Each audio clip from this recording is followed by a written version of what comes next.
እግዚአብሔር መልሱ አይሆንም መሆኑን እያወቀ ለምን መጀመሪያውኑ ተስፋ እንድናደርግ ይፈቅዳል? ለምንስ ተስፋ ሰጥቶን ያ የተስፋ ቃል እስኪፈጸም ድረስ በሚያደማ የዝምታ ማጥ ውስጥ እንድንቆይ ያደርገናል?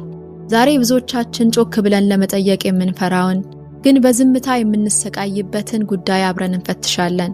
ይህ ቪዲዮ ተስፋችሁ ሲረግፍ፣ በእግዚአብሔር ላይ ያላችሁ እምነት አብሮ ሲፈራርስና ዝምታው እንደ ክደት ሲሰማችሁ ያኔ በዛ ፍርስራሽ ውስጥ እንዴት መተንፈስ እንደምትችሉ የምናይበት እውነተኛ ትግል ነው።